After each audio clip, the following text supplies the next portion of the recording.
Hello, everyone. This is criminal profiler Pat Brown, and today we're going to take a look at a case that, well, I have mixed feelings on. I actually do, as to guilt or what kind of guilt or how it all went down. Not on one hand, it seems to be very clear. On the other hand, it doesn't seem to be clear at all. So it is the case of a Nathan Carman, who was accused, well, he was believed to have killed by many his grandfather, and he was charged with killing his mother, and then he hung himself. So it turns out that the case of his mother is just closed, and the case of his grandfather remains open. So very fascinating case, and I've watched 2 documentaries and read a book on it, and also checked out Peter Hyatt's information on that. Thank you, Benny, for letting me know Peter even did something on that. So really fascinating case. So anyway, I think I've said, oh, Caitlin just rolled in. Hi, Caitlin. Before I get the show started here, I do want to say to you, if you'd like to be in the chat room with these lovely people, do please check the link below. There's a There's a link to Patreon, which you can click, and then you can join and be in the live shows. If you don't want to be in the live shows, no worries. All of my shows are made public, so there's nothing hidden. The difference between being a subscriber in the channel and being a Patreon is that as a patron, you support this channel a little bit more, and you can be here at the live shows and be part of our community. But over here, you can watch everything I do, so please do subscribe, click the bell for notifications, and check the playlist. Okay, now to this case, which is absolutely fascinating. I'm going to read you just a spec here from good old people, because they're such a wonderful media outlet. Not really, but okay, it'll do right now. Nathan Carman was suspected of murdering his mother and grandfather, but maintained his innocence until his 2023 death by suicide. The Netflix documentary, The Carman Family Deaths, which premiered on November 19th, and yes, it is, let me show you here, has just been added to Netflix, so you can go watch it off on Netflix. That's The Carman Family Deaths. I think I might have liked this one better, and it's only half of the program, but it's Lost at Sea, and you get to see a lot more of his conversations with, which is interesting because you get to see how he answers questions and how he reacts. And part of this case is that is an issue is his autism, and is his autism making people believe he's guilty of a crime he did not commit just because of his affect. So those are the 2 documentaries, and this is Blood in the Water. I learned a lot from this book, by the way, and so much more than the documentaries had in them, and it changed a lot of my viewpoints on things. So sometimes you need more information, and this is Peter Hyatt, who I miss very much because he passed away this year, unless I think it is still this year. And he's a wonderful statement analyst, and he did a statement. I had no idea he did this one on this case, but he did. So you can check that out too. I'll link that below. Okay, now, what about this guy? And did he really kill his mother and his grandfather? This is interesting. I'm going to look at some of your comments before we start. Felicity says, it was an interesting documentary. I think he's likely to be a murderer, but it wasn't probable for his mother. Interesting. Okay. That's very interesting. I have, let's see. I know you had some, yeah, it cut off abruptly. Yeah, they didn't have the second half for some reason. Let's see. I know I saw some other comments on whether you thought he was guilty or not. Going back up here in the comments. It's quite a ways back. Okay, so Tonya says, I believe he killed his grandfather and his mother. The Asperger or autism is irrelevant to me. It doesn't impact on all the circumstantial evidence and the many red flags. And then he committed suicide. Okay, and Benny says, we discussed this case of a male. We did? I have no memory of that. Oops. I believe he killed his mother. I have no memory of that at all. Interesting. But then I don't remember a lot of things. They just disappear out of my head. So anyway, let's get to this. All right. So now, that's the accusation. Here's a picture of his grandfather. This is, and his name grandfather was John Chakalos. And there's John Chakalos with his wife, the grandmother of Nathan. Now, what's fascinating about John being killed is he was shot to death in his home at 87 years old. Now, the grandmother or the wife of John had passed away, so he was no longer, he was a widower, and here he is at 87 years old, which is an odd time for somebody to make an effort to kill somebody, because what's the point? They're probably, and he was, maybe the downhill slide, and if you have a little bit of patience, he might not be around in like 6 months or a year or two. The only reason I've ever seen people be killed at that age is in like, for example, somebody it's a home invasion and they just kill the witnesses. That makes sense. Sometimes a spouse will kill the other one because they're declining and they want to end the misery for them. That can happen. And the only other time you see somebody get shot at that age is if a relative is waiting in line for that money, but they're just not kicking off quick enough. So you got to give them a little shove so that you can get your money now, because you don't want to wait until they pass away. So that is the suspicion in this case, that that's exactly why he was killed, was for money. They've looked at a couple of other possibilities, but was something stolen? Yes, but I'll get into that in a minute, because that throws a weird thing into my head, and you'll see what I mean when I say that. This is true. 87 with a 30-something-year-old mistress. This is true. After his wife died, well, let's put it this way.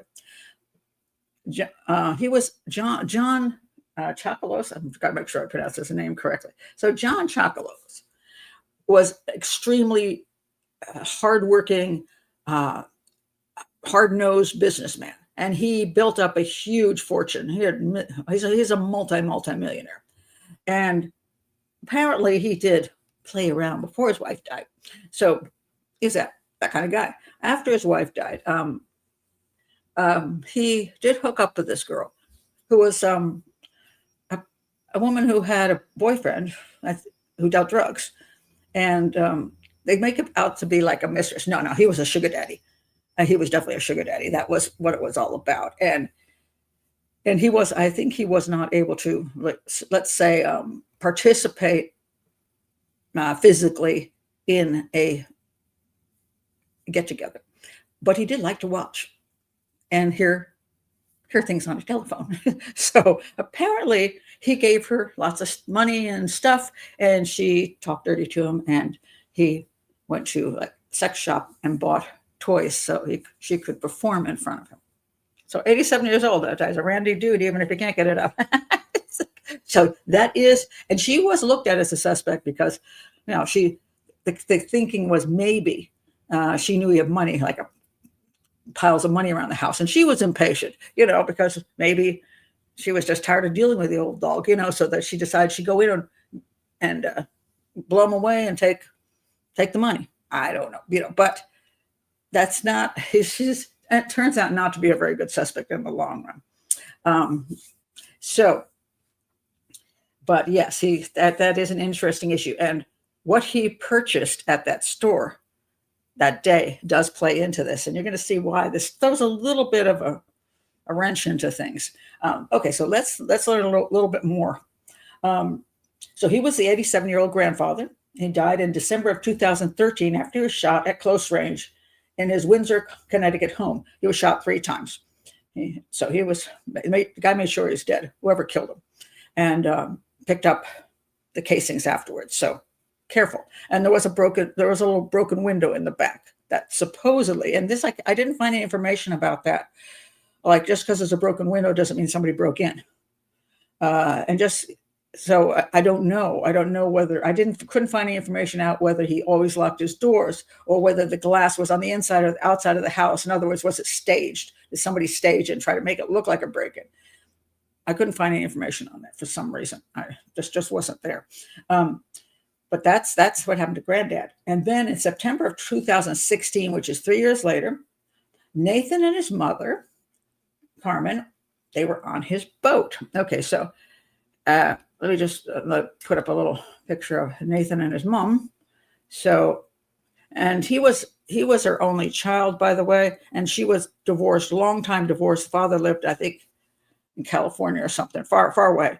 But he was gone when he was like 2. Not that he didn't try to have some kind of relationship with him and help out over time. But he did show up in the documentaries, and he said Nathan's innocent of both those crimes. It's just everybody's just piling on him, and he didn't do it. So, but that's Nathan and mom. And it says here, in September 2016, Nathan and his mother, Linda Carman, were on his boat, the Chicken Pox, when it allegedly sank. Linda's body was never found, while Nathan was rescued from a life raft 8 days later. And the Chicken Pox was a boat he had. There's a whole story about him purchasing this boat, and the owner hates his guts, and he thinks he was ripped off by Nathan, and a whole bunch of I would say, not so ethical things happened in the transfer of that boat to Nathan. And I think if that guy's telling the truth, Nathan is a bit of a scammer and a liar. But anyway, there's the boat. So, and Nathan did a lot of work on the boat, fixing it up. And that's going to be a big issue in whether he scuttled the boat before they went out on purpose so that the boat would sink, and how this whole premeditated plan. And we'll get into his fixing of things, because he was fixing up a house at the time too. He had bought a house that he was completely renovating and planning to flip. And so he did do a lot of hands-on kind of work. But we'll get into that in a bit. Okay, so, and he was rescued from this life raft. So the boat supposedly went down. Okay.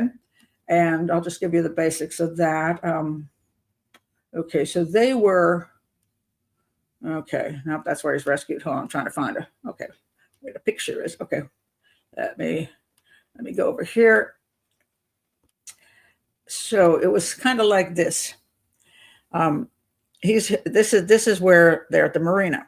He supposedly was going to go to Block Island. That's the basic idea. With that kind of boat, and he's never been deep sea fishing, so that's kind of where he should have been. But for whatever reasons, he went to this place called Block Canyon, and that's where the suspicion comes down, that why did he even go that far out in that boat? And they did, well, I will say this, we don't know. This is one of the things, there's a lot of assumptions made. He talks about how the sun came, they left in the night, because the concept is you leave in the night and you go out there, and then the sun rises, and that's when you're fishing. And he claims that's what happened. And his mother there were some phone calls. Her phone was detected here near Block Island. And then they supposedly went out here and started fishing when the sun came up. Only that's his words. You always have to remember, when people say things, this is what happened. We don't even know. We don't know whether they were fishing when this went down. We don't even know that she was alive when they got there. We don't. So that's his story. We do know she was on the boat. That's about the best we can say of that. So then he was, after supposedly the boat sunk, because there's a whole story about how the boat started taking on water and then sank. I'll get into that. But then he was rescued from the water at this other location. That's where he's rescued at. So if you can see back here, you see that little thing, it looks like a hammer. And you can see that's where he's rescued. And I'm trying to think how far away from, I'm not quite sure that is. Kind of hard to tell. But he was rescued, and it was rescued by this ship. There was a Chinese freighter that had been in the area. Is this it? Oh no, that's him getting out. Hold on a second. Let me find a picture of it. Here we go. That's the freighter. It's called the Orient Lucky. And lucky the guy who they spoke some good English there, so they were able to communicate. But anyway, he's you'll see this is. He's out there in the water in this thing. It's an inflatable raft, which is pretty cool raft. I mean, it's it's not one of the we always see in the movies where there's no tent on top of it. So this tent at least theoretically keeps the sun off of you, so you don't so you're not suffering from the heat and dehydration as badly, and also keeps the water off of you if the thing tosses about. So there he is out there, and then now that he's actually they throw him a little life preserver, and now you'll see him getting out, and he's coming up the stairs, and then I think I have a picture of him on board where he's hold on a second there. Where is he? Oh, here he is, and there he is. Oops, why isn't it working? Oh, there he is. So there you see him walk striding along. And one of the interesting things about why there's so much suspicion is he was supposedly on that life raft for 7-8 days. And let me read you from the book as to what they actually saw when they picked him up out of the water.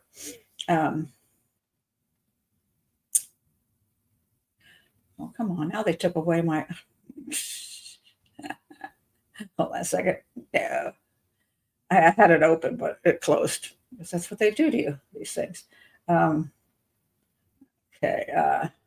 All right. So, here's the beginning of the book. All right, here we go. So they're looking out, and they see it appeared to be a red and yellow life raft standing in the middle of the ocean, essentially. On it was a tall, scraggly-haired young man trying to maintain his balance while desperately waving a flag in the air with both arms to attract attention. One of the first things they said was, after 8 days on there, how was he even able to stand up, hold his balance, and even have the strength to do that? That was one of the questions.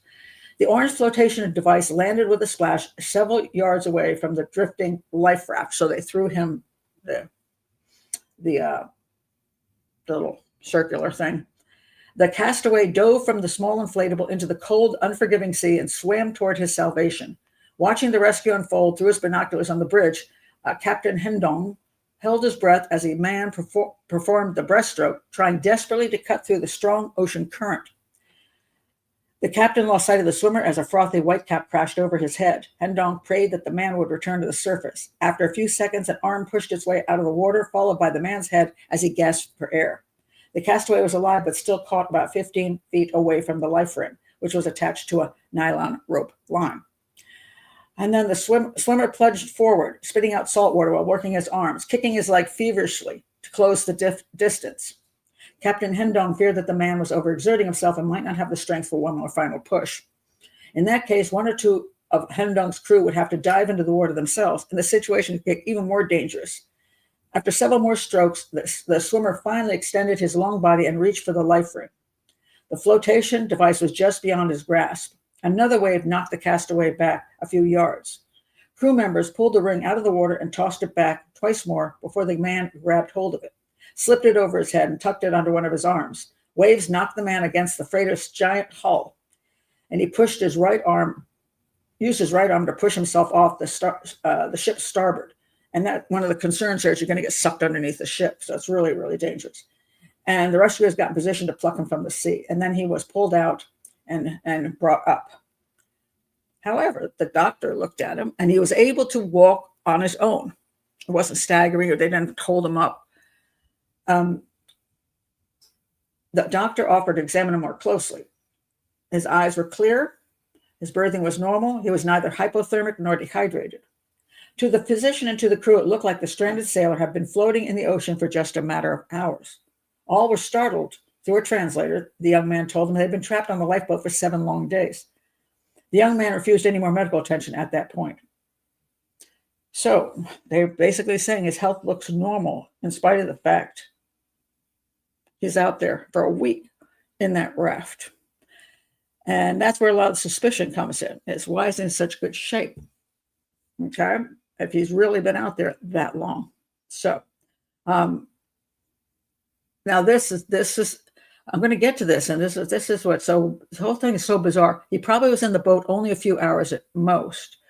I think you mean the life raft. Good It looks like a pre-planned scheme, premeditation to the nth degree. He was well prepared to ride out a few days at sea. There's an interesting point of that where he did take, he had something that could clean the seawater so he could drink it. He'd have water packs, and didn't have much food, but he had something to eat every day. Did his Benny says, did his life raft not drift the opposite direction of the current from where the boat with his mom went down? Yes, supposedly. The belief is that, I'll get to that just a second. Martina says, I mean, the raft was inflatable. Yes, it kind of goes on its own. I don't think anybody would take anything beyond swim vests on that boat. Well, if you're out in the ocean, I think that's not an unwise idea. But neither one of them were wearing life preservers, vests. Neither one of them wearing. I meant to look that up because I know a lot of times people don't wear those in certain conditions. It's annoying, essentially, to be all bulked out. If you're if you're a good swimmer and on a small lake or something, and there's not a lot of choppy water, it's glassy clear, a lot of people don't wear them. There are people who've gone out paddleboarding. We have a case down in, where was it, Guatemala, where the girl was supposed to wear a life vest. She didn't, and she theoretically drowned. At least that case has never been actually closed. And so therefore, but there are things, if you fall in the wrong place, you get away from your paddleboard and you don't have a vest on, and there's, you end up drowning. So generally speaking, it's wise, but again, I don't know under what circumstances people always wear life vests when they go fishing on a boat like that. But I would think if you're out he said the waters were smooth. And so if the waters were very smooth, maybe they thought they didn't need them and it was just uncomfortable to wear. I guess that's possible. But when he found out, supposedly heard a funny noise from the engine, and he went to look, and he looked down and there was water coming in. At that point, where the hell are your life vests? Why aren't you grabbing one and throwing one to your mother so that you can get your life vests on before you do a damned other thing? But supposedly neither one of them had them. So that's a little weird. Yeah, he did look good for being in the water that long. That's true. Although if he was at least sheltered and he had enough food and water, that he could walk so well coming off of the water is kind of interesting, because usually what happens is your legs aren't actually functioning for days. So therefore, it should be wobbly at least. He was pretty sturdy. So those are the reasons there's a lot of suspicions on that. That didn't make sense to them. A lot of things didn't make sense to people, especially to the prosecutor eventually. Let me look at a couple more things. That's a nice raft. Yeah, it's a reasonable raft. Christoph says, if it weren't for everything else, money, dead grandfather, I would say that he was saved was a miracle. The risk was high that he would die himself. Thank you for bringing that up. Okay, I'm glad you brought that up. I'm going to get back to the grandfather because now, mind you, let's stop for just a second before I want to go on your point, Christoph, because this is the thing that bugs me about this case. All right, so one of the things that has been an issue in this case is I forgot to put it up. Hold on a second.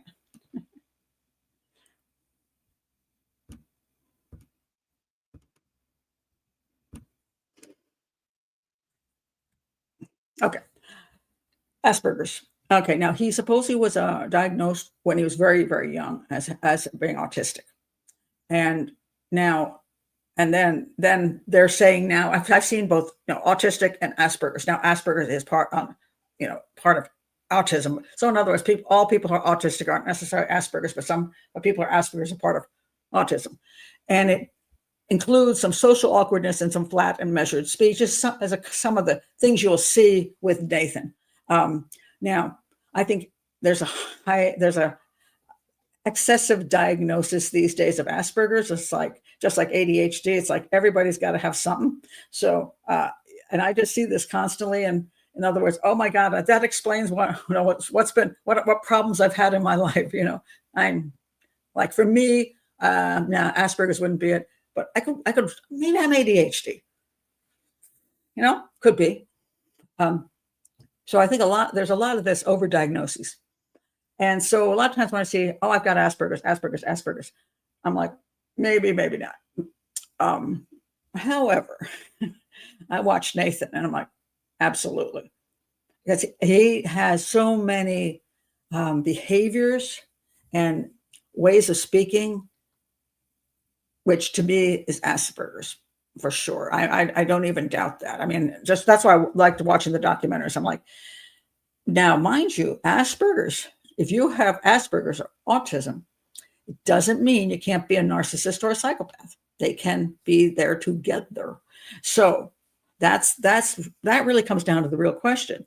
I think you can misunderstand him and misconstrue what he says because he has Asperger's and he says things in a weird way. But on the other hand, that doesn't mean he couldn't be a psychopath as well. So, and it also doesn't mean that it's, yeah. So I'm going to stick with that for now. Now I want to go back to the boat issue. All right. And so I'll go to grandfather later because, people, well, like Christoph says, well, pretty sure he killed the grandfather. So if he killed the grandfather, probably killed his mom too. But I want to talk about the boat issue because this, I say, is where I get a little bit like some things don't make sense to me. All right. First of all, what kind of guy was he? Very smart, extremely smart, but also often disorganized. And also sometimes went ahead and did things. He said, oh, it seemed to think he could do things that he probably wasn't that capable of doing. Not that he couldn't do stuff, but he just was headstrong and maybe defiant. And like the guy who sold him a boat, he's going, what the hell are you doing? I can't do it that way. And he just, I can do it any way I want to do it, kind of concept. And the way I relate to this is I had this very funny experience with my ex-husband, who was a husband at the time. Anyway, we were sitting in our apartment. I think he was probably, I'm going to say 20 years old at the time.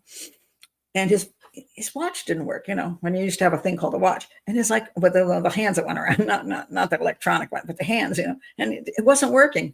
He says, I'm going to see if I can fix this. And I'm looking at him going, dude, you don't know anything about fixing watches. Come on now. I mean, he was an auto mechanic. He could fix cars, which actually you don't know anything about fixing watches. That's it's a completely different thing. Oh no, I can do it. And he took the watch and he took the back off and like sort of slanted the watch, and all the insides of the watch just fell onto the table like hundreds of little pieces of metal. And he looked at it and he picked up this bowl and he put it down there and he just went into the bowl and put the bowl up on a shelf and walked away. I laughed so hard. I still remember that. And that bowl sat on that shelf for the longest time with all those little metal pieces in it. That's kind of what Nathan reminds me of. A guy who is not incapable of doing things, but often doesn't evaluate well enough whether he can do certain things. Like he should not have represented himself in a court of law. Not that he's not smart, but just because his awareness and ability is not quite what he thinks it is in some cases. So I think that's something to keep in mind when you look at that. He was working on that boat and he'd been fishing a lot. But the whole thing with the boat, he was doing a lot of things to the boat, which the guy who sold it to him, or maybe got ripped off, was going, why are you doing that? And why are you doing that? You're just doing it all wrong. He was annoyed with him because this was his boat. I think it was still in his name. And he was afraid that Nathan was going to screw the whole freaking boat up. And then he'd be responsible for whatever damages and stuff.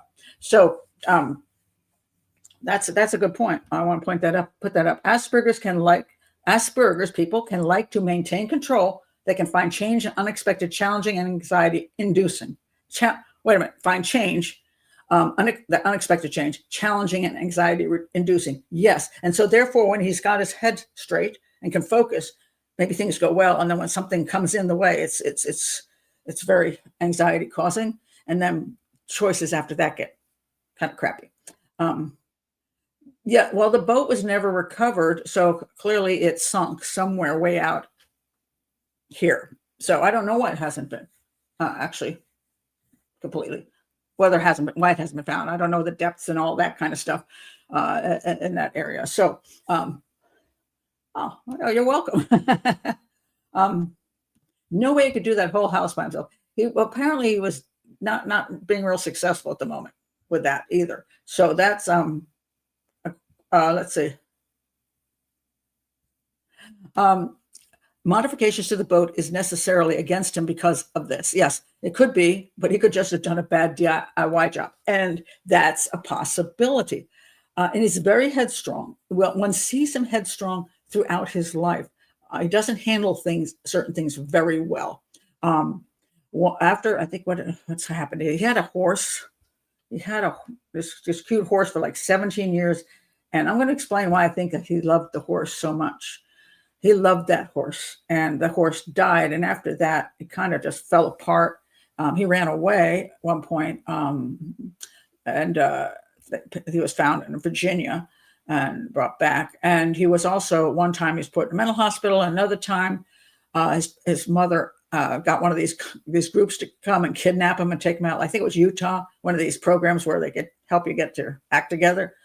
And then he ended up living outside of his mother's house in an RV and refusing to come in the house. So he had emotional issues.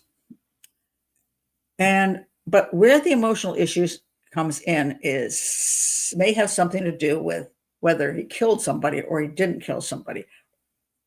So, but I'm going to get back to the issues he had with his mother and his grandfather, and what the whole freaking family was a big fat mess. I'm telling you, that family, I wouldn't want to be part of it. Let me put it that way. I felt sorry for Nathan. I did, for that, for what he went through in that family.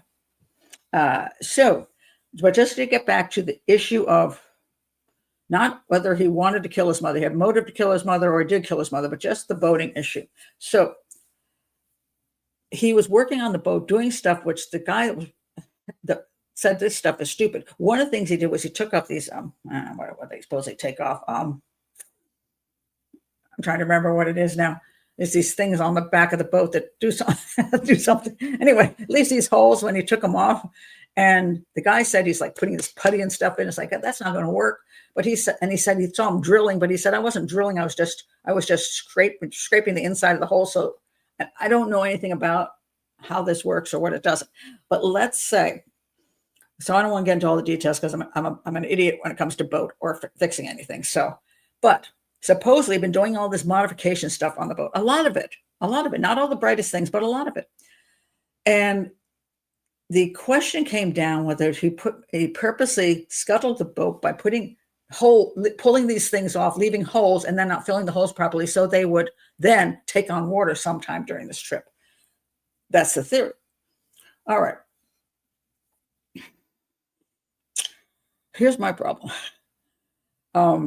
So you decide to do your mother in. So you sit at the dock and in front of people, which again, maybe he's not, he's got some issues of not understanding how people see things because he's autistic.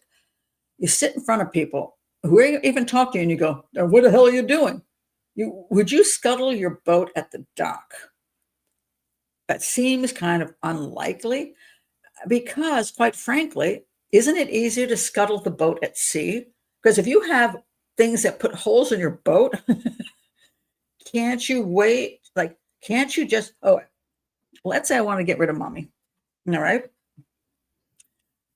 I wouldn't scuttle the boat before I left. I'd make sure the boat was safe so I can get where the heck I want to get to. And then I'd push mommy overboard, any place. Just push her overboard. She's fishing, she's overboard. Now mommy's down in the depths and you are alone on the boat. You have a lot of choices then, where you could hide the boat for days, and then you could decide when you're going to scuttle the boat. so that you would not be at sea for 7 freaking days dying. Now, could he have brought that raft that he claims he only ate one thing a day? No, he could have brought an entire buffet with him.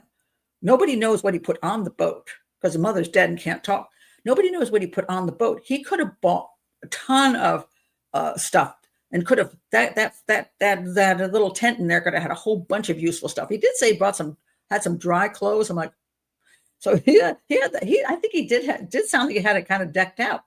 Some dry clothes and the water and the food. It's like, because I don't know whether that's something you standardly do. It's a standard. You put that, their life-saving things inside the tent, because again, if you needed an emergency and you throw the tent over, the life raft, you're throwing it over the side and you're going to jump in the water and get into it. That is not a time you really want to have to go around stuffing things into it. So I can see that you would probably have that prepared.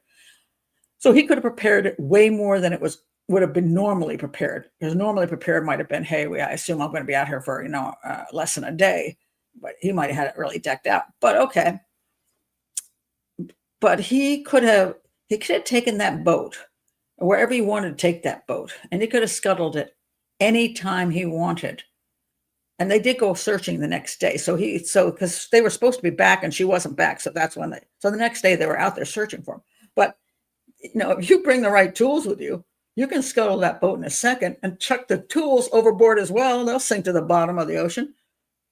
And then you just get out, and then, you get in your tent, and your tent raft, and you leave. Why the hell would you scuttle it on shore in front of people and then assume it's not, it's going to work out the way you want it to? That makes zero sense to me. I have massive issues with that. So that's the first issue I have. A second issue is, I'm going to get your comments on this. I've got 3 issues. Second issue, even if he didn't scuttle it right away and hid the boat in different places like they thought he might have, which is really tricky. You know that pretty soon they're going to be coming looking for you. There's, helicopters flying overhead and everything. And you're trying to figure out, where the hell am I going to hide? It's not like the guy was a master seaman. He doesn't know every place he could possibly hide in. He could try, but he'd be getting pretty lucky that he could hide for so many days and they'd never see the boat. No other boat would come past either. That seems unlikely. And then when he ends up in the water, and the boat has sunk, he's in the water in this raft. How does he know he's even going to be found? This ship saw him. How does he know that ship was even going to be anywhere? He asked later on, how far can you see? And they said 3 miles or something on the horizon. Did he just go in there and say, well, I just hope somebody sees me at some point and somehow they find me? That's a pretty scary thing to do. On top of that, the waters can get crazy and they can flip your raft over. You could drown. All things can happen to you. Never be found. That's pretty either gutsy or stupid that you would take that chance, because and then on the same note, I'm on number 2 still on the dangers of these things. When he did have to swim from that raft to the ship, that was not a small swim. That he was struggling, and they were thinking he wasn't going to make it. All the way, they thought he wasn't going to make it. And he did, but there was no absoluteness that he would make it. So that's my second problem, is that it was extremely risky. Scuttling the boat early and then having to hide, or if you didn't scuttle the boat early, you have to hide for so many days. And then you're out in a raft. You don't know if anybody's going to find you or everything's going to go to hell. Whether you don't know. That is extremely risky. So I'm going to tell you number 3 in a moment, unless you come up with number 3. If you were him and you wanted to off your mother on a fishing trip, what would you do? So I want your comments on that, and then what number 3 would be. Caitlin says, I wonder if he was able to thoroughly plan its full sinking and its complete disappearance. Maybe the currents were particularly serious in the trench area. Don't know. I don't know how bright he is on all that. Yeah, the wilderness. He was pretty pissed about that wilderness program. Yeah, being kidnapped into those programs is not exactly a nice thing. That's an interesting point. Those places can really mess up a person more than help. As opposed to a Titanic. Nobody's looking for a tiny boat. Well, they were looking for a tiny boat, but again, it's a tiny boat, and they didn't know where it was. And if he purposely scuttled the boat, not near where he was, not near this area where he's supposed to be. If they said he was in completely the wrong area, way far away, then they weren't even looking in that area. So if you think about this, if you're gonna sink your boat, don't you want to be found? I mean, would you sink it in an area they're not even going to look? How does it? Okay, so let's say you go out, you scuttle your boat that's already taking on, whether you scuttled it on the shore, you scuttled it out elsewhere, it's taking on water appropriately at the right time. Somewhere, supposedly where you were fishing in Rock Canyon. Boat sinks and you get in your little raft. Don't you want them to find you quickly? I mean, wouldn't that be more sensible? I mean, once the boat is sunk, unless you're hoping that they can't find out where the boat was sunk, that may be an issue. You want to sink your boat someplace they'll never find the boat, because then it would be obvious that you did something to the boat. Theoretically, that could be true, but you want them to find you because otherwise you're going to die out there. Let's see. The whole current thing, I could go through it all, but I'm too stupid to understand it. So if I were doing an investigation of this case, I would not be relying on myself. I'd be bringing in the experts, and that's exactly what the investigators did and the prosecutors. They brought in the experts because otherwise, most of us who aren't boaters have no clue. It said he researched ships and stuff going to be in that area. Did he? Okay, I can't remember if I saw that or didn't see that. All right. In theory, wow, that's still so risky, though. I mean, if you thought a ship was going to be in an area and you're hoping they're going to see you, I mean, it's possible. It's possible. If he did plan it, possibly overthunk it. Well, this could be a problem that he overthought it, as opposed to doing the simple way, which is number 3. She would not have wanted to go this far out to sea. Probably not. You wouldn't think so. Apparently, he left his bait back in the car or something too, so the bait wasn't on board for the fish he was doing. Okay, and I'm going to get to the old mom wanting to connect with her autistic child. Yeah. Okay, I'm going to get into her issues in a little bit. All right. So what is number 3? Just for the thought of number 3. Yeah, I mean, that's heck of a risk. Maybe because he overthought it, and maybe because he was irrational about certain things, he thought he could work out this incredible plan, and so that is a possibility. Oh yeah, well, that's a whole nother. They're both nasty. They were both nasty as heck. That's the whole issue. There we go. He could have just pushed her over her head and left her and said she fell over. Yes, exactly. I mean, I don't know how many people have been pushed overboard before, but it would be the first time. You're fishing, and she reached too far. My mom and now he and his mom fished a lot. So that an accident could have occurred. I told mom to wear the life vest, and she said, it's no big deal. It's a nice day. And she was fishing, and she sat up. I don't know why she did. She sat up on the edge, and she suddenly got stuck something, and she leaned over. She fell in, and I was trying to get a life vest to her and throwing it to her, and she got further and further away. And you could make up a story, just a real sad story. Blame it on a wave. Yeah, blame it on a wave. It's too easy. Well, that's the interesting part. I mean, there are easy ways to get rid of people, and if you're out in a boat, not giving you ideas, anybody. I'm not going sailing with any of you now, but I mean, boat accidents happen. People fall out of boats. And the problem is, it's very hard to prove a damn thing when somebody falls out of a boat. How are you going to prove that they were pushed? How are you going to prove it wasn't an accident? So for the most part, you can be suspicious, but it's very hard to prove it when that person willingly went out on the boat to do something they normally do. Don't go fishing with me. That's why I think it overthunk it. Yeah. Okay. So all I'm going to point out is that it's a, that is the only thing that I think makes sense, that if he was offing his mother, he had to really overthunk that plan, because it was ridiculous from the get-go. There's no reason to scuttle your boat on shore. There's no reason not to even scuttle the boat at all. Just shove her overboard, and then have to be out there in a raft for days on end and hope you get found is very, very risky. So it's just one of those things that says, okay, it makes little sense that he would have done that unless his mindset was that way. So I just want to put that out there. So because it's that I want people to think about all of the things. That could be true. He thought he was so smart, and that may be the issue. He may have, instead of just doing the easy thing, he thought, well, I'll do that. I can do this. I can get rid of mom, and what I'll do is blah blah blah blah blah. Possible. Oh, okay. If he would have gone for the pushing her overboard, people would have asked why he didn't call for help. Oh, no. What's weird about that? I'm glad you brought it up. I forgot to even mention that, Benny. He didn't call for help. He could, when the boat was starting to sink, he did not call for help. He said because he was distracted.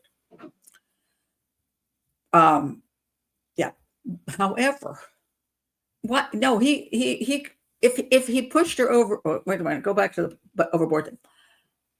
If he pushed her overboard, all he has to do is call for help an hour later. They're not going to find her. I mean, you know what I mean? That would be so simple, and it would make you look innocent. You know, help. My mom just fell overboard. Help. And then you're a long distance away from her body just sank. You know, so no, I mean, I think the fact that he didn't call, so I'm going to point out, I'm going to give you another scenario. Okay.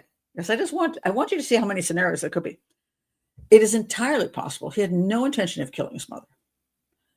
That he's crappy at fixing boats, which it seems to be true in general, even without the claims. He goes out with his mother and he wants to do something cool because he's an idiot. And he goes out there, and now they're out there and something does go wrong.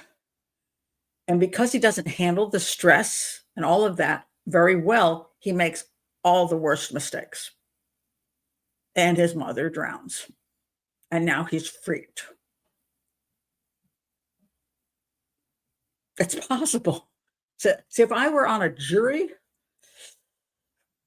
I don't know if I could find him guilty of murder, simply because it's a very stupid way to kill somebody. The risk factor of you dying along with her is so high. And two, that it couldn't have just been he's an idiot and he made stupid choices and something went wrong and she did fall overboard, but it was at a point where they were in the middle, the things were going wrong and he made poor choices. And because he ended up barely making that big ship, maybe that's the way it was. Maybe that's a possibility. A third possibility is that he didn't intend killing her when he went out there, but they got in a big ass fight when they got out there and got in a huge argument, and he didn't intend to kill her, but he pushed her and she went overboard and he went, oh, good riddance. So that's also possible. There's like all these possibilities. So what they charged him with, I don't know. I would have to see all the files and every single piece of information, because some of this stuff, some of his behaviors could very well be autistic. Now, when you go to Peter Hyatt's link, if you look at it, he believes it was premeditated. Well, I won't say that. He believes that the way he responded when he calls it, I think he called it 911, but it wasn't like it was after he was rescued. Then he talked to them and he said, then he gave his explanation. He gave his explanation in a way that really bothered Peter, for good reason, because he didn't ask about what immediately, did you find my mother? Or anything, hi, yes, it's me. A boat sunk, and I don't know. Did you find my mother? he went, my mother and I, and then we were two people on a boat. And then he gave this interesting whole recitation of how things happened, but he did it all in the present tense, like it was happening, which is all usually a sign of you're making that crap up. You're creating a story. And then finally he goes, oh yeah, did you find her? So a statement analysis wise, where there's some concerns. And Peter said, yes, he thinks that indicated deception and that he was guilty of what happened to his mother. And that autism wouldn't explain away all of that. And I agree with him. I don't think autism would explain away all of that. But I also will say, since it was after he was found, he already knew his mother was dead. One way or the other, he knew his mother was dead. I don't. If I had been on that, let's say I had been on there with my husband, and 7 days had passed, and I knew he, they finally found me. And I know they went into the water and nobody was around. I mean, and the boat sunk. I would not. I probably would. After 7 days, I would know the guy's dead. I mean, I'd have sat there in my little tent going, my tent raft, and going, well, I'm a widow now, And by the time I talked to them, I would say, well, this is what happened, because I know he's dead. So then I'll find, did you find the body? I might ask that later, because I wonder whether somehow during all of this, the body floated up someplace. So, but because it's not a rescue issue at that point, then the person's dead. So I didn't find that all that suspicious, but the story was more interesting to me than anything else, the way he created this story. So, but again, I don't know, because he knew, there's no way he would have thought she was alive. That to me makes total sense. He knew she was dead the minute he got in his raft, and he said, supposedly, blew on the whistle and called mom, mom, mom, and there was no response. He knew she was dead. There's no way she's going to be alive. I mean, unless you really have some crazy imagination that she somehow survived all that. You knew she's dead. I mean, if you know she's dead, she's dead. There's no reason to say, did you find her dead or alive? This doesn't make any sense. And finally, his whole, at that point, he was explaining what happened. Whether he's explaining what happened to look innocent, to explain away what happened is another whole issue. But the fact that he asked about his mother far, far later didn't bother me at all, because he knew she was dead for 7 days. So yeah, I don't think that bothers me. People with autism often show different priorities. Yes, that's true, and can struggle with personal connections. If she wasn't a great mother, the relationship would be more distant than usual. Oh, let's talk about mommy.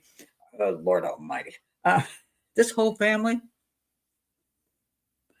they were rich as crap, but not a happy family. Okay, so this is, okay, so here we have, okay, so this is the family.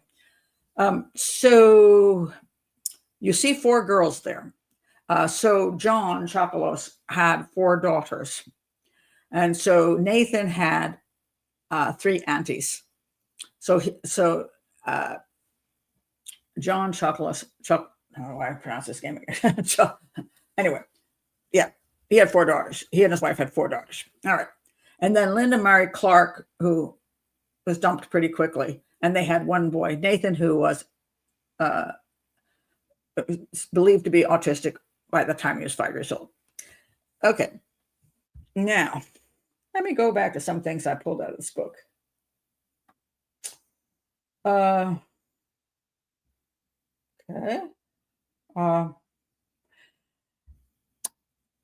So it's going through the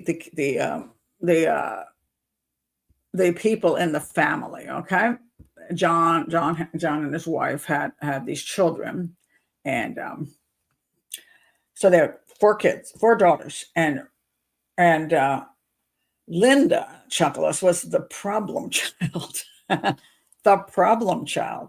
Yeah, and she was. Over time, I'm going to just read you some things from this book. His anger toward his mother grew after he was confined to the psychiatric hospital. The teenager believed that Linda was trying to control every aspect of his life and rob him of his independence.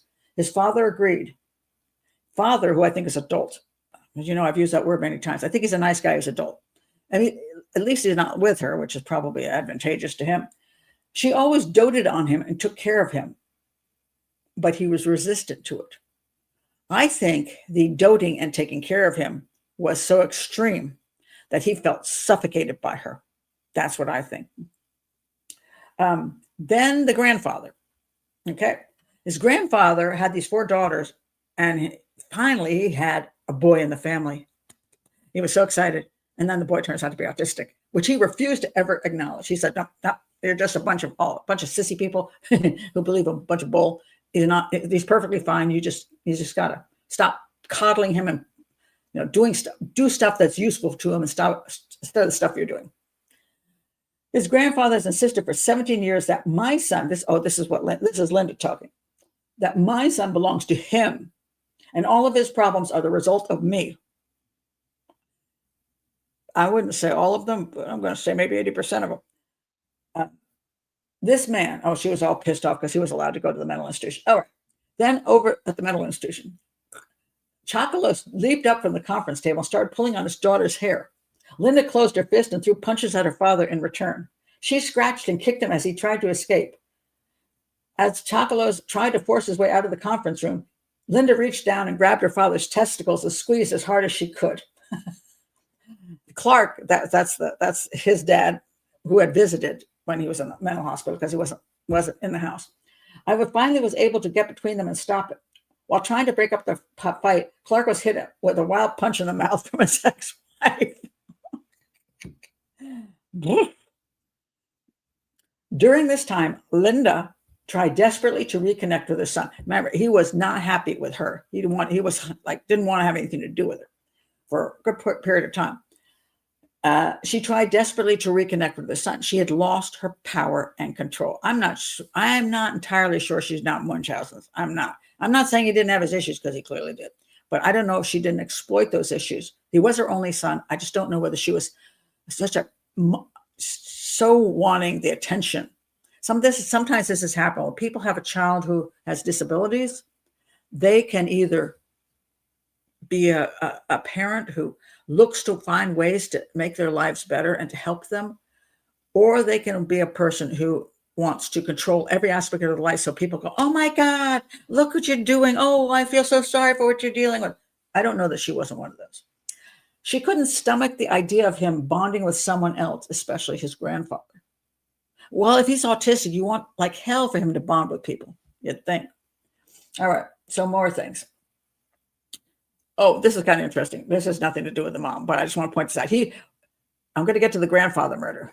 When the grandfather was murdered, everybody took a polygraph except him. He refused.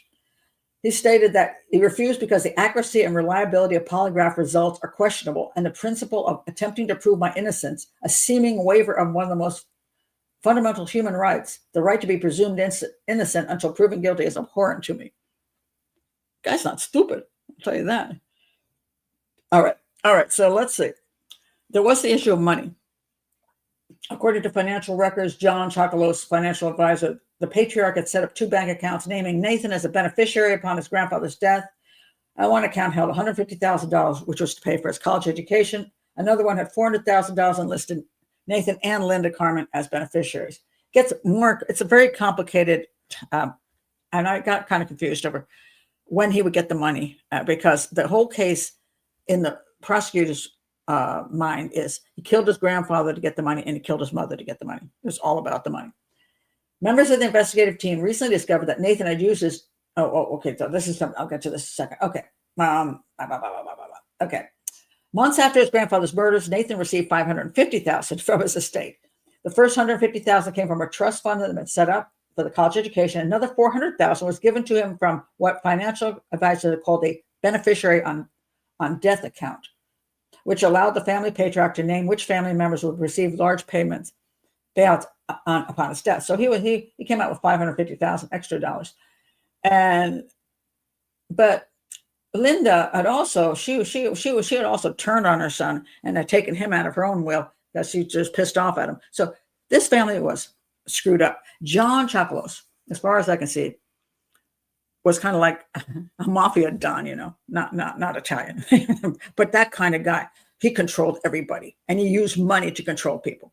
And so, did Linda go berserko because she didn't like being controlled by her father? Perhaps, but she did use her father because she had no money. Father paid everything all of his stuff. He paid tons of stuff for her, but then he also screwed him over. Supposedly, she'd moved out to California with her husband, the Clark guy, and that grandpa wanted to move back because they weren't doing well anyway. So he said, "Oh, I'll give you a Dunkin' Donuts franchise. So give up your job in California, Clark, bring the family back, and I'll give you this franchise, and you can, get into business." And they got back, and then grandfather said, "Well, she's just spending money like crazy. She's gambling. She's tossing money every place. I can't trust her." So he reneged on the deal. So there was a 100% power struggle constantly going on in this family. And this poor guy, in my opinion, was in the middle of these people with more psychological problems than he had, so what a mess. So on that note, did he kill his grandfather? So what happened on the grandfather issue is granddaddy got shot with what they believed was a 6-hour rifle. All right. And so here's what happened. On the night that grandfather got killed, there's some questionable things. Supposedly his son neighbor heard a shot at 2:00, but at 2:00 he actually had an alibi. And then something else, they heard a sound of car at 3:00. It gets a little confusing. But I'm gonna not, since I don't have access to police files on this, I'm not going to go into all that. Somebody came into the house. He had dinner with his grandfather, and he said, "Why would they kill my grandfather? My grandfather's the one guy who believed in me and gave me a ton of." Grandfather spent a ton of money on him on a regular basis, kind of like the, prostitute he was spending money on. He's like a sugar daddy to his own grandson. So he paid and paid and paid so he could have a vehicle, so he could go to school. It didn't seem like he should want to off his grandfather because he had this great deal with his grandfather doing everything for him and being the one guy who said, "I think you're smart," and he wanted to get him into business. He was trying to get him to work with him, and he actually improved his life a great deal. So why would he suddenly kill off his grandfather? All right. So I didn't really see the motive but except for, he was getting a lot of money. Would he get more money if grandpa were dead? And then he wouldn't have to have grandpa tell him what to do? That to me is more likely that the issue of this will be a motive I'm going to put in your head as a possibility. I think it's very possible his motive, if he killed his grandfather and if he killed his mother, was he wanted to be free of the two of them. He just wanted them out of his life. He wanted to live his own life without them, constantly harassing him and controlling him and telling him what to do and telling him what he was doing wrong. And I want to be free. Just want to be free of all of these annoying people in my life. And after his grandfather was dead and after she was dead, he was like over at his house fixing things up and living his own life. And he was a bit of a loner. So I wonder if that was a motive. So I'm going to go through the grandfather's death. I'm going to ask you what you think might be the motive if he committed the crime. Now, did he kill his grandfather?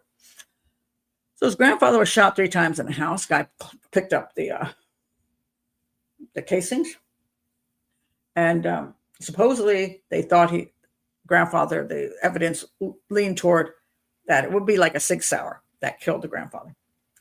So investigative team discovered that Nathan had used his New Hampshire license to buy a $2,000 6-hour 7.16 rifle at Shooter's Outpost, a large family-run gun shop in the town of Hooksett. That's actually across the border into, I think, Vermont or Connecticut.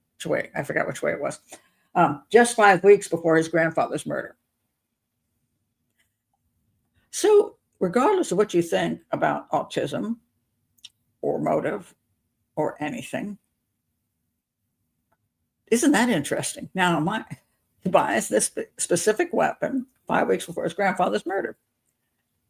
Now, also, after his grandfather was murdered, about 2, 3 in the morning, whatever you want to believe, he and his mother were planning on a fishing trip. Mom was waiting for him to join her to go on a fishing trip. Meanwhile, Nathan had discarded the GPS in his truck and refused to show the route he took to Glastonbury when he allegedly got lost on the morning of the murder. Because he had kept his cell phone shut off during the hour-long drive to meet his mother, investigators could not rely on cell towers to pinpoint his exact location. Nathan had also destroyed his computer around the time of the murder. Not exactly looking innocent, shall we say. All right. Now, so then he and his mommy go on a fishing trip. Now, they have never found the weapon. They have never found the weapon.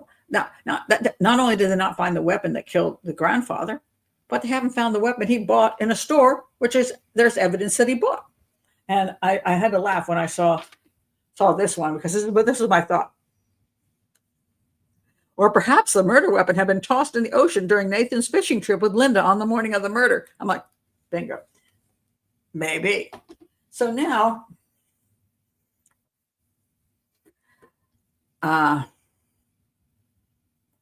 it's hard to say somebody outside the family was involved when the grandson has questionable behavior the very night of the murder, and the weapon he bought disappears, the weapon that could very well be the weapon that committed the crime. Or not the weapon that committed the crime. He committed the crime with that weapon. And there's one more interesting thing I want to point out, and so I'm going to go to all your comments on this. The only thing that went missing at that crime scene was a bag of the sex toys that the grandfather bought that afternoon, the dildos and stuff that were in the bag. And I want your thoughts on who would take those. And what do you think happened? Okay, so many thoughts. Now I can relax and see what you have to say. Yes, the ammo was consistent. You're correct. And was consistent. Theoretically speaking, is it also possibly shot his grandfather, and that what happened to his mother was truly an accident, which I don't believe. Yes. Yes, it's possible. That's a good question. Was mom in on it? One wonders, doesn't one? Mom had more issues with grandpa than he had. Now here's the other thing, which I can't quite figure out she's supposedly an hour away, because there was a question whether she was the one who actually shot the grandfather. And for some reason, I didn't see it in this. I mean, sometimes when you go through documentaries and books, everything's kind of like mixed up and vague, or I just fell asleep during the chapter. I don't know which one. Is it possible? Because some of her sisters can't stand her, by the way. The three sisters hated both of them. I say the family's a mess. They couldn't stand her. Couldn't stand Linda. Is it possible he bought the gun and she was the one that shot her daddy, and then said, "Oh my God, he's got dildos here. I got to take that shit with me." It's kind of a female thing to do more than a male thing. I just don't understand why he would waste his time with it. That's a very female thing. She saw that in her father's room, and she might remove that. That's the only reason I wonder whether she was the one who actually did the shooting. But I can't figure out whether they had cell phone proof that she did not go anywhere near his house, or that I couldn't find the part where he shut his cell phone off. But I don't have any evidence that she shut her cell phone off. But somebody to take the sex toys is just so weird to me that I found that odd. But then again, maybe he's just got a weird mind. Do I believe his gun was used to commit the crime? Absolutely. And what you said was,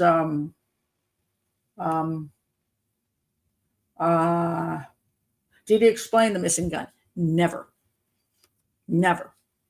But the gun is missing.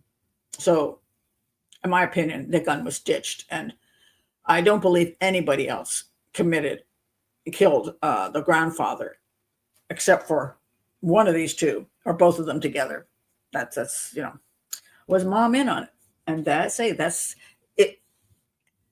They went. Now it's possible that he went and killed granddaddy. Then he gave some excuse why he was late to see his mother, and he could have brought the gun with him and put it in with fishing equipment, long gun, fishing poles. He could have put it on the ship, the boat, and his mother was none the wiser, and they went out to sea. to do their stuff. And he said, "Oh, Mom, can you go get this from whatever?" She goes, turns her back. He picks up the gun and chucks it over where she had no idea. He's a sneaky dude. He's a sneaky guy. So I think it's very possible.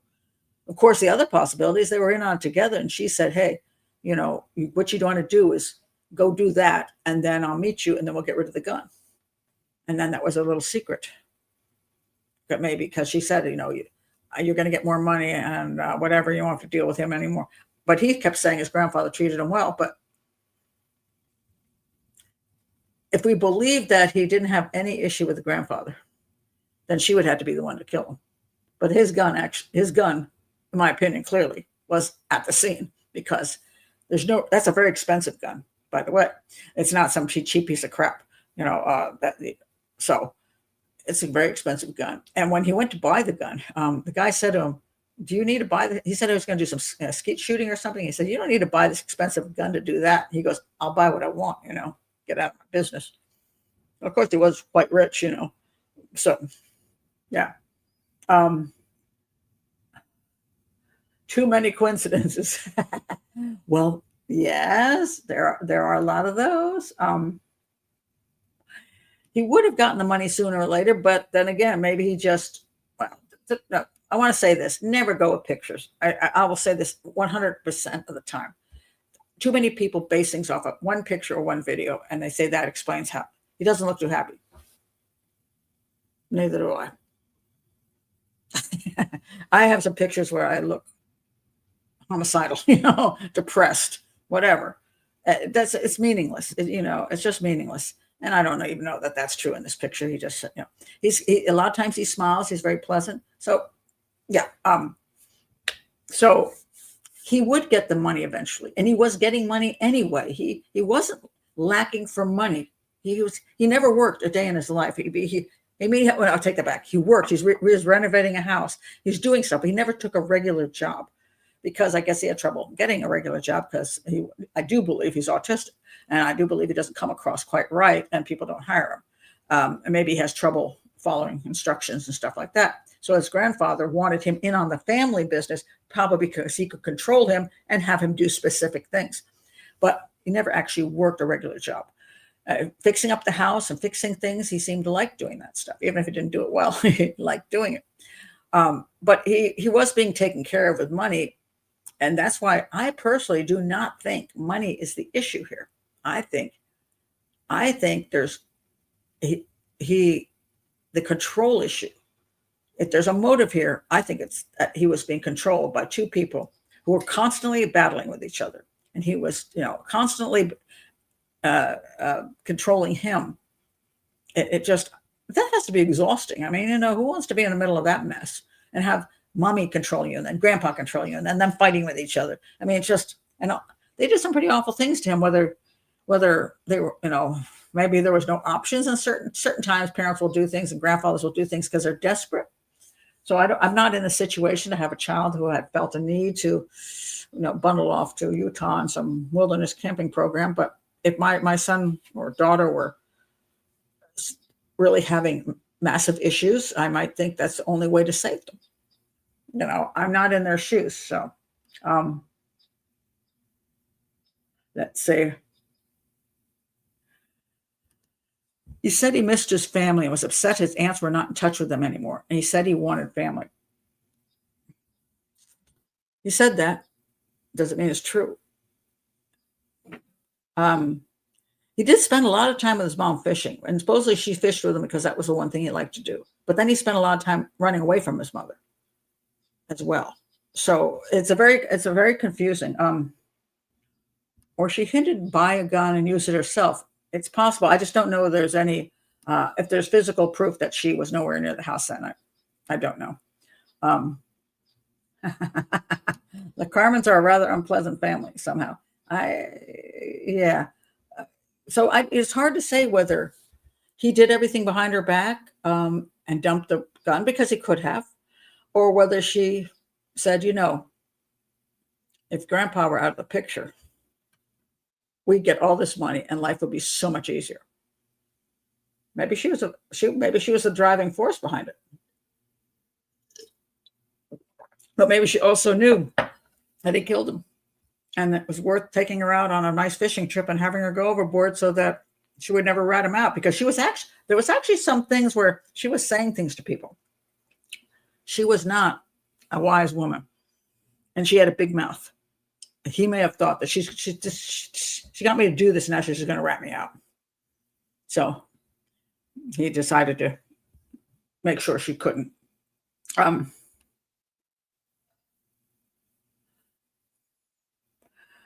Theoretically, could move to LA and reinvent himself, but he would need the money. He wasn't functional without the money. And how long? The question is how long the money would last. Sometimes, you think things are a lot of money. I always get a laugh about, in my area, people like, because I'm 70, so I now do receive my Social Security. And because I stayed home for many years, homeschooling my kids all the way through, there were almost 2 decades where I didn't work. And I did a lot of pro bono work. So I never had a huge salary, right? So my ex, when we divorced, he was onto a 6-figure salary and I was not. And he had years and years and years of salary. So his Social Security is probably at least 2 times the size of mine. So in this area, now I know that people say, well, Social Security is not supposed to be the only income you have. I mean, that's just supposed to help you along, right? But in this area, in the Washington, D.C. area, I get $1,800. Immediately $200 runs away and goes to Medicare. So I'm down to $1,600. That's less than, what is that? It's less than $20,000 a year. And there are people who think that should be enough to live on, right? But they're telling me in this area, you need $80,000 a year to $100,000 a year to survive. That's interesting. So how am I supposed to survive on 20,000, right? So that's one reason I keep working. But also, if you have savings, let's say I have savings of $200,000, but in this area I need $100,000 a year to survive. If I had $200,000 savings, how long would it last? 2 years. So he would have, let's say he's got $400,000. Sounds good until you don't have work. Now, if you work full time and you're making $50,000, $60,000, $100,000 a year, and you got an extra $400,000, then you can put that money into real estate or whatever, or just put it into whatever CDs, whatever, and you can earn money on it. And that money that you earn on your $400,000 that he would have, then he'd have, I don't know how much extra would put in his pocket a year, maybe another $10,000 a year. So now he's getting an extra $10,000 a year. But if he had only to live in California, which is an outrageously expensive place. In California, you can't live on $100,000 a year. So how long does $400,000 last? Maybe 3 years and he'd be dead broke. And he's not functional in the work world. So in a way, it's, keeping in good with his grandfather was not a bad idea. But maybe he's just tired of it all. Autism is not always a standalone issue. This is true. He was at an age where other issues may have started to come out. He hadn't received the help he needed. He might have killed both in a rage. Very good. Amari, excellent. He could also be psychopathic. Just because you're autistic doesn't mean you can't be psychopathic. Just because you're psychopathic doesn't mean you can't become schizophrenic. Just because you have some kind of intellectual disability doesn't mean you can't be a psychopath either. You can have a very low IQ and still be a total psycho. You really can. It's like, and I've worked in a situation where I worked with a Association for Retarded Citizens when retarded was a word that was allowed to be used in connection with people with intellectual disabilities, and it's called ARC. I worked with that, and I worked in a woman's house, and there were 3 women there. One woman was the sweetest thing ever. One woman was kind of average, and the other one was a total psychopath. I didn't trust her as far as I could throw her. And yet she had a pretty low IQ. So yes, you can have more than one. So is it possible that due to the behaviors of his mother, the divorce that his parents had, the control issues and all the whack job stuff that was going on in that family, he developed some kind of a personality disorder along with the autism? Absolutely. Definitely could happen. Here, You don't know which way to go on this one. It's an interesting situation, Clarissa. Do I believe he probably killed his grandfather? Yes. Do I believe something happened with mommy on that trip that wasn't a natural disaster? Yes. So in reality, I lean toward he's guilty on both crimes. But it's just interesting that I don't know where the mother's input is in this. And I especially with the grandfather crime, um, with her, and why would he do this convoluted method of getting rid of mom when all he'd do was just push her overboard and just say mom fell. And I think the best answer was given right here. He just overthunk it. I think that actually is a brilliant answer, and it's something that we tend to not think about. That this is where people go wrong when they commit crimes too. They overthunk them. It's true. It's like if you want to get rid of somebody, find it. And they're walking down an alley that doesn't have a camera in it. Just stabbing them is a real. You stab them quick and they're done. And then you just throw the knife in a raging river, and you're done with the whole thing. And they'll think it's a street crime gone bad. But if you plan this super clever crime, a lot of times the problem is there's so many parts to that super clever crime that you can't control. That things can go wrong. That's kind of a stupid thing to do. And so in his case, personally, okay, if I go back to the scenario on the sea,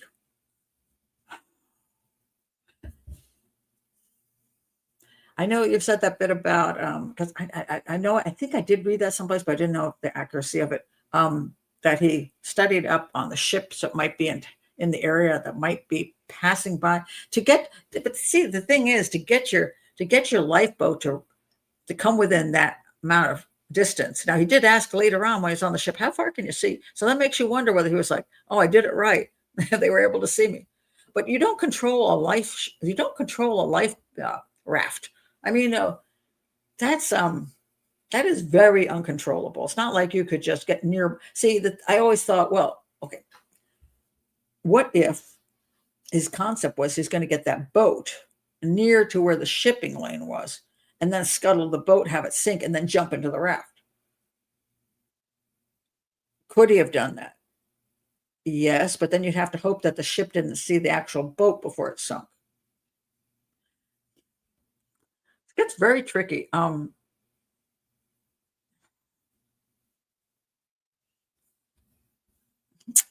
I say that's why I think I lean toward. I don't believe that thing went down by accident. That I don't believe, because all his behaviors. I don't know. I think maybe there was an argument that got out of hand, but I wasn't there. So, well, I have to talk about the sex toys. Sex toys may have been removed to protect dignity. Oh, that's a good point. That's okay. Let me point that out. That's a great point. I'm glad you brought that up. Gee, I like.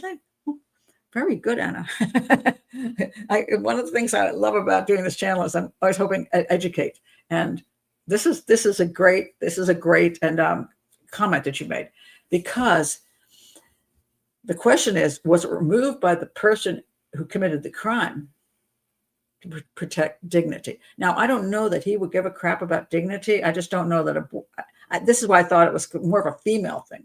For a female thing, I could see if mommy did it. She's like, oh my God, they're going to find my father with sex toys. For a guy, I'm like, I don't know if he'd give a crap. I just come in and shoot him and leave.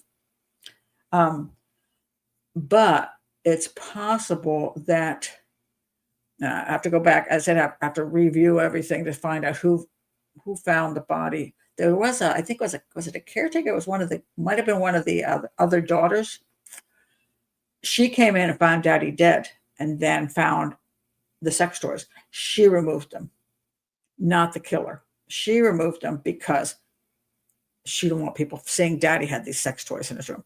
That is actually a very likely thing to happen. This happens oftentimes with autoerotic sex deaths, where they asphyxiate and mom comes in and finds her son dead in the closet, and he's got pornography in front of him. So you know it's an autoerotic death.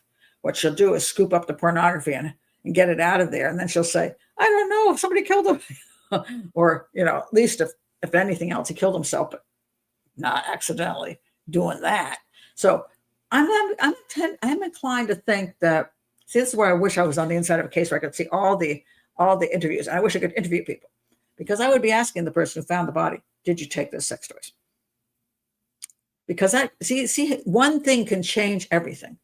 And I'm glad you brought that up, because I think I just overlooked it. I'm like, why would the killer do that? And so I'm thinking it's a very female thing. And I still believe that now, but I think your thinking is better. It probably was somebody who preserved his dignity. It was probably the person who found the body, not the killer. Very, very good. Very impressed. Yeah, photos are snapshot and a fraction of. And the problem with photos is, especially if they're not posed photos, it can just be a moment where, I know this from doing television for so long. I have had the ugliest photos ever put up online with my picture, because I might be sitting there going like this and looking pretty pleasant, and somebody goes, Pat, I went, what? And that's what comes up. You never know. So, I mean, I could put an entire photo album. These are the photos you'll never see on my Facebook page. They're not going to be there. So because I'm not going to put them there. But if somebody else went through my stuff and decided to put a photo album of Pat Brown and her hideousness, they could probably find enough stuff to make you think, oh my God, who is this horrible woman? So don't believe still photos. And don't even believe short video clips, because they can be very, very, the longer the video clip is, the better it is, in the sense that you can then get their demeanor. And as long as it's long enough where what's coming, when a lot of times when I do editing on like TikTok or YouTube, whatever, in the regular media, they will specifically leave out something prior to what that person said. And that's why I won't do any taped stuff for the most part. Tape documentary stuff, I won't do it unless I'm absolutely sure that I'm being presented in the best of light. So I've done a few serial killer documentaries recently with one company out of Ireland, and I know they're bringing me on as an expert, and they're not trying to make me look bad. But I've refused to do a lot of documentaries where they're bringing me in as an expert on a specific case, but they have an agenda, and I'm going to be the fall guy. I'm going to be the person who's an idiot. And so whatever I say, they'll cut out the important parts, and they'll just put up something that makes it sound like I'm a moron. And people go, wow, why would she say that? She's stupid. Well, it's because they didn't put the rest of the sentence in. So I won't even do that anymore. So you got to be very careful of that kind of nonsense. Yeah, I think they were smothering him. I personally think that's true. And, it's a rock and a hard place sometimes for parenting. Especially if you have a child who has issues, you have to do the best by them. And she bought him the horse, and the horse was very good for him. He did really well with the horse. And maybe the horse is the only one that didn't try to control him. That's why he loved the horse so much. So all my pics are ugly. Now, by the way, if you're a certain age, selfies are really bad because they're too close to your face. But now that we have filters, we can fake everything. Except my filter on this StreamYard, they need to up their game. And like, could you do my neck too? It's like,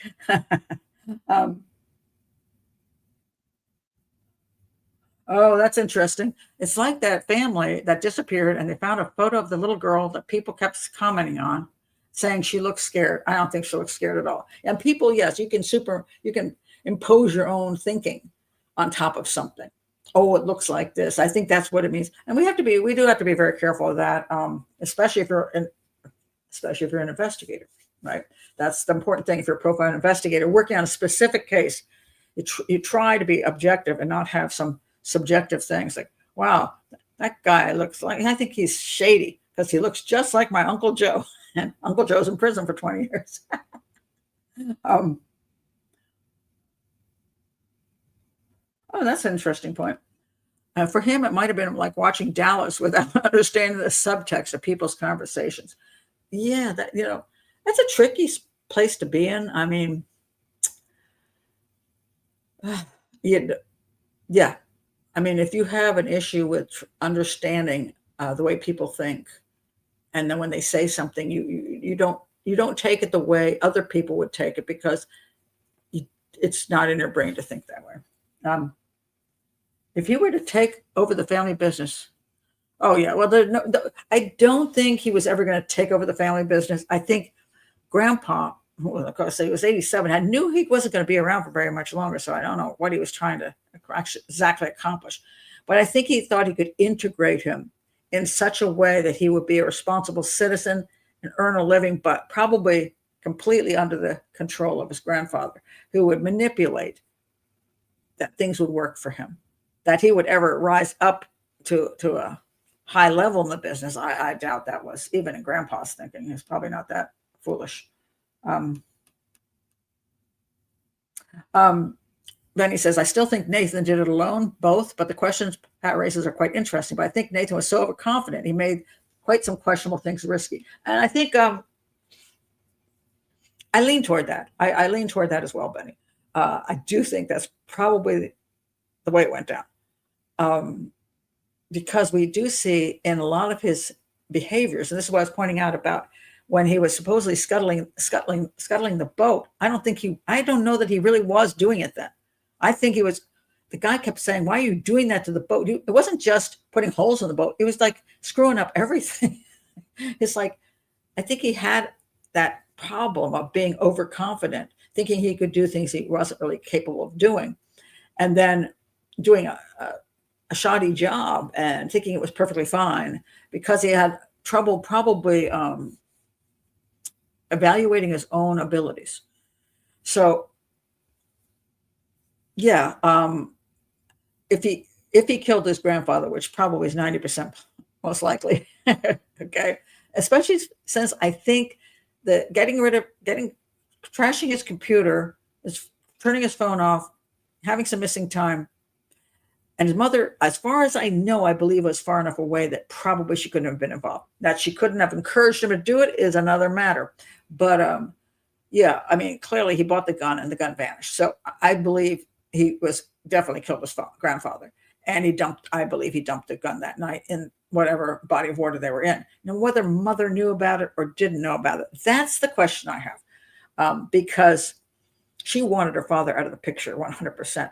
And he had more reason to want to keep his grandfather in the picture. So I don't, why he thought he needed to kill his grandfather at that point in time. I don't know, except that maybe she convinced him that his grandfather was going to cut him out of the will, or he wasn't going to get much money, but he could be, maybe he thought, oh, mom's right. If I kill grandpa off, I'll be able to get the money now and I can have more freedom. She might have suckered him into thinking that. And his grandfather was probably not going to be around much longer anyway. So maybe he thought it was not a big deal to kill off his grandfather. But if she knew about it, so the question would be if she knew about it, or if he thought, if she's out of the picture, I get all the money because she's not going to get the inheritance. It'll come down to me. If I can just get rid of her too, then I get all the money and both of them are out of my hair. And I don't think that's unlikely that he thought that. But it's also possible that she knew she was in on the concept of killing grandpa, and she was starting to open her mouth, which she was. And he said, hey, let's go for a boat ride. And, that way I can keep her from talking. So that would be a premeditated crime. And I say the only other possibility is that where it looks very premeditated, it could be that they went out and they got in an argument and he just shoved her overboard. And then he's like, oh, now I gotta cover this up. We'll never know exactly, but I would like to know some more information that I haven't received, so I could get more specific on which way I think that went. Open the super chats. I can't open super chat right now. I only can do that on a show that's not a patron only show, and I don't like to do them very often because I like our community. And yes, you can make way more money on super chats, but I'm not. I do them once in a while because I want to have the public be able to, on specific shows, I'd like to open up to the public so they can see what it's like to come to a live show. And maybe it's a topic that, like, I don't think I can even do without getting demonetized. So super chat might be the only thing that keeps it alive. So, but I tend not to be overly fond of that. Felicity says, I don't think he could have held a regular job. He would have struggled with communicating with coworkers and probably being reliable. Yeah, I think he would. There were definitely some issues there. Well, there's a cautionary tale, but the question is, where was his mother, who did try to get him into that program, and she got him a horse, and I think she did. I'm not saying the mother didn't do some things for him, and she had him diagnosed very young. But then again, she was his mother, and she was a very volatile human being. So it's hard to tell whether she was doing things for her own benefit or his benefit, or making poor decisions at the wrong time. I don't know. Maybe he got poor decision making from her. She wasn't. She was a mess. I mean, she was a mess. That's why his grandfather was pissed off at her, because she kept throwing away money right and left and being completely irresponsible. So, yeah. Does psychopathy run in families? No, it does not. Psychopathy, the only reason it sometimes looks like it runs in families is that when you have families that are messed up to the extent they are, and you have mothers and fathers who aren't the parents that the kids need, you can get situations where the child is, even as a baby, is not getting the kind of care that the baby needs, and so there is that nurture versus nature type of thing. I don't, if you talk about nature, people would think that's a biological, chemical thing. I tend to lean away from that. But that's people who believe totally in a blank slate theory, that you come into this world with a blank slate, and therefore you're just your chemical and biological makeup. But maybe you come in the world with a personality. I don't know, is it possible? And then you come into the world with that would be sort of part of nature. And then you come into, sort of part of nurture, whatever you want to think nurture is. And then nature. And then you get nurture, and you end up with in a situation where I'm drawing a total blank here. I'm just keep trying to come up with the word I'm trying to come up with. Somebody throw it at me when you're in the middle of that's the problem with live shows. What is it called? When you're have a baby, you don't get the attention you need from your mother. What is that called? I mean, I use it all the time, and I can't remember. I'm gonna get attention. Somebody help me out here. What is it called? Shoot, I'm just blanking. Attachment disorder. Thank you. Is it? Yeah, attachment disorder.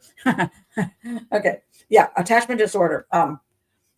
Attachment disorder is where the baby, a child, doesn't get the proper response and caring. So you have a child who is welcomed into the world and tremendously loved, and the baby's being cared for, all that kind of stuff, and the mommy loves it, the daddy loves it, and the child knows that when child makes a smile, everybody smiles. So they get the connection from humans.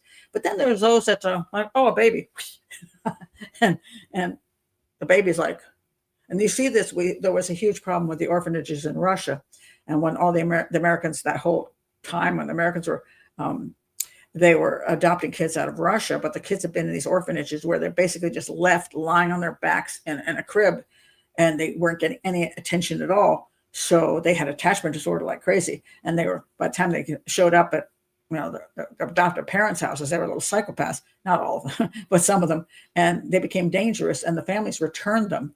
And then people got really nasty. They're like, oh my, you adopted a kid, then you return that kid. What kind of crappy human being are you? But I understand it, because I've dealt with the foster system, and I have one adopted child, and I adopted him when he was 6. And lucky for me, but I saw he was in foster care for 6 years. So I saw the effect it had on him. And luckily for me, he's now 42 years old and he's a good man. And but I've seen a lot of attachment disorder stuff, and a lot of serial killers. If you actually go back into their past, you'll see attachment disorder there for sure when they were young children. So there's always something wrong in the household. I mean, it's very rare that you have a super healthy parents providing beautifully for their children and being kind and all this kind of stuff, and you end up with a psychopath. It's fairly rare. I'm not saying it couldn't happen, but there's usually major family dysfunction, and attachment disorder is the number one thing. And they're already that by the time they're getting up, 3 or 4 years old, they're already going, I don't trust you guys. You said I could have that toy, and now I can't have that toy. I'll beat my little brother over that. And then they start doing things that you say, wow, what's wrong with this kid? Yeah. So that's interesting. Let's see. I think he was more worried if his mother's body was found. It would show a different manner of death than simply drowning. Very good. That's very good. I mean, I like it. So he would want to be far away from the shoreline, because if he did her in by some other method than drowning, yeah, I mean, if he stabbed her, you wouldn't want to find the boat with, if the blood was soaked into something. You want to find her body with stab wounds. If he shot her with, maybe that gun didn't disappear for three years earlier. Maybe he had hit it someplace. He's going to use the gun on her. I mean, that could be true. However, if you really, they did go out in the boat together. There's no question they were in the boat. And it just seems kind of pointless to me to shoot somebody in a boat and stab them in a boat when you're going to shove them overboard. I mean, he's this big, she's that big. I'm going to say he can chuck mommy overboard without any sign of violence whatsoever. So I don't know that it would really have been very important. So, but I think it's a good thing to think about for sure.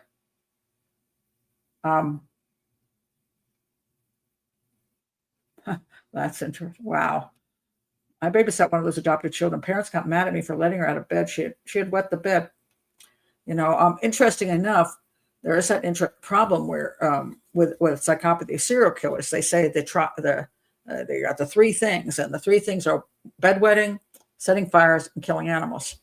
And the reason for those 3 things with psychopaths that become serial killers is because those are 3 things you can do that you have power and control over when you're a child. And are also, and you can like do these things to people, and they can't do anything about it. And so now, of course, most children who wet the bed are just normal kids, right? But some of them actually can do it on purpose, for the purpose of making their parents angry and saying, ha ha, look what I can do and you can't stop me. Which way it would go, I don't know. But parents, as far as the parent being upset, I mean, I think what happens with parents with bedwetting kids is it's frustrating. I mean, that's what it comes down to. I mean, obviously they should put a protective plastic sheet over the bed so that when they do wet the bed, they don't damage the mattress and all that. But, there's kind of still a pain in the ass, you know what I mean? So some people just get worn down so they can be kind of crappy. But but maybe they wanted her to stay in bed so she could suffer. Then you do have to wonder about those parents. They didn't ask me again. Now lost that job, didn't you? That'll teach you to be nice. Let's see. It can be normal part. I mean, it's not always a terrible thing. But that's why I say even with serial killers, and they say the 3 things, the bedwetting, the fire setting, and the animal killing. Not all serial killers have those 3 things either. They don't. And I'm more concerned about the fire setting and the animal killing. That worries me way more than the bedwetting does, because bedwetting is much more natural. But setting your neighbor's shed on fire, killing the neighborhood cats, a little more concerning. That doesn't mean there are some little boys who've done some pretty atrocious things and turned out to be theoretically okay. So, oh wow, no, I have not talked about that. The Dima Jones Tower case. He was adopted at 14 from Ukraine and killed his parents when he was 24. Well, then this is the question: is that there is a higher rate of homicide and issues with kids who are adopted. I think because they come from disturbed, either the backgrounds are disturbed or just, whatever it is. They haven't had the childhood they needed till the time they got adopted, or some of them after they've been adopted have been adopted some freaky parents. But again, there's a lot of biological kids who kill their parents too. So, so you're not going to be saved. Just not adopting a kid doesn't save you from being killed by your kids. Best thing is not to treat your children poorly so they want to off you. You know what I mean? That's really important. That's as far as other cases go, yeah, probably, sure. But I just it was one of those things that Russia and Ukraine have both had issues in that because I guess what's going on. But this was mostly I think the big huge. It was also Ukraine. It was a big. Well, Ukraine, Russia were once upon a time sort of the same thing, but there was a whole period of time when there were a lot of these adoptive children that people were having issues with. It became a big thing in the media. People taking sides on whether the adoptive parents were horrible people or the adoptive parents were terrified, and whether you should have the right to return an adopted child any more than you should have a right to return a biological child. So that's always been an issue. But this is a biological child, and it does appear that he killed both his mother and his grandfather. So it doesn't make you, safe because you're biological.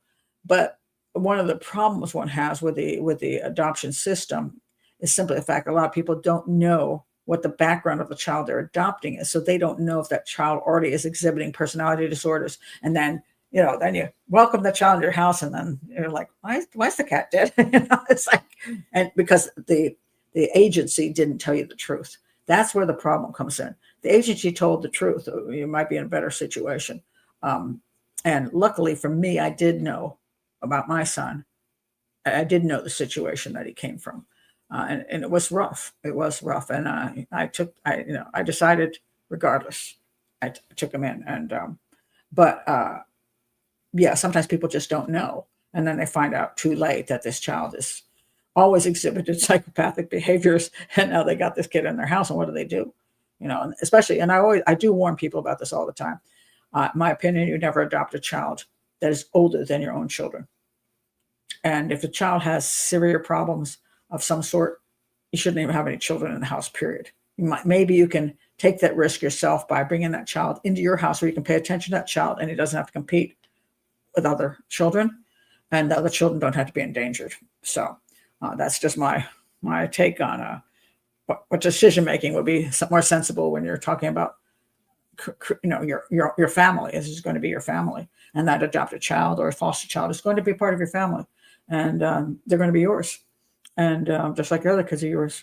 And you want to make sure that when you have a baby, because you produce a baby biologically, you're theoretically you're taking care of that child from day one. So you're kind of the one who makes it or breaks it. You know what I mean? But when you adopt a child who's 5 years in, been in foster care, been through abuse in a home, been in drug houses, and maybe being sexually assaulted and stuff like that, you can be getting a child who's really messed up. And it's a wonderful idea that you want to give a child a chance. That's just sweet and wonderful, and sometimes naive. And you got to be very careful with this other children in the picture, because other children have sometimes biological children have paid the price for a child who's been brought in who is dangerous. So we don't want that to happen to, So it's gonna be really messed up. Let's see. That Natalia. Yeah, that's a whole other. I did talk about the Natalia case. Oh, we need to talk about Kevin. Wait, that one. Didn't I do a show about that? I did Kevin, didn't I? Hold on a second. I think I did a whole show on that. I'm gonna, by the way, in case I always tell people this, if you want to know if I've done a show, do what I'm doing now. Go to YouTube, put in profiler, Pat Brown, and I'll just put in Kevin. Maybe I didn't do a show. Wait a minute. We need to talk about, I just remember this. Is that, and I got to figure it out. We need to talk. Yeah. Okay. Swear to God, I did something on that show. I need to talk about Kevin. Ah, wait a minute. Is that oh, it's a drama. It's not a real thing. Not a real thing? Oh, okay. Oh, okay. That okay, it's not a it's fiction. It's fiction and not, as far as I know, not yeah, okay. If it's a fiction, I'm not going to be talking about psychological drama as opposed to reality. So there's that. Yeah, you want to be stronger than them. That is true. Absolutely true. All right. So I think anyway. Oh no, that one I did talk about. That was that. Oh, I forgot I did talk about that fiction show though. Yes, that was. I think that was a brilliant show. I thought that was brilliant. Well, I forgot the name of that show, but I did a whole thing on it. It was a 3-part series. It was amazing. And I just have nothing but good things to say about that. And I forgot the name of the show. It was, oh, was it 3-part series out of the UK? Yeah, he killed the girl, and it showed what his family went through. It showed him the school situation, showed the jail situation. It was really well done, brilliant, just brilliant. I mean, I was. It's all done with one camera. Um, Amazing, amazing show series. It was a 3-part series. Yeah, I'm blanking on it now. Somebody tell me, come on. I have to go watch the Kevin one now. Okay, now I got to put this in here. Go to Google and put in UK series 3-part about boy who stabs girl. Let's see, adolescence. See, Google's great. Like you can put, so Google's right like here, So I've got half of this piece of my mind is gone. I just put Google in it. Adolescence is the name of it. And if you haven't seen Adolescence yet, go check it out. It's absolutely fabulous. And I don't say that very often, believe you me. So I'll have to maybe check that one about the Kevin one, whether I think it's a good movie or it isn't a good movie. I don't know. Sometimes one of the problems I have with so many of these shows is that they take things out of context, and to me, they're not realistic the way things really are. For example, one Eye for an Eye, it's probably my favorite serial killer film of all time. Eye for an Eye, and it's Sally Field and Kiefer Sutherland. See, I remember 3 names in a row, and he's the serial killer, and he kills her daughter. And it is, to me, he's one of the most realistic serial killers that ever existed on TV. I was like, wow, he's nailed it, and in all the right ways. And what she went through as a mother and the murder of her daughter and the aftermath is absolutely brilliant. I mean, I was like, it's incredible. So Eye for an Eye, if you haven't checked that out, that to me is the best serial killer film ever made, because so much the serial killer films for the most part are junk. They're just ridiculous. Like Silence of the Lambs to me is totally ridiculous. I just think it's nonsense. So I don't forget. Oh yes, I'll try.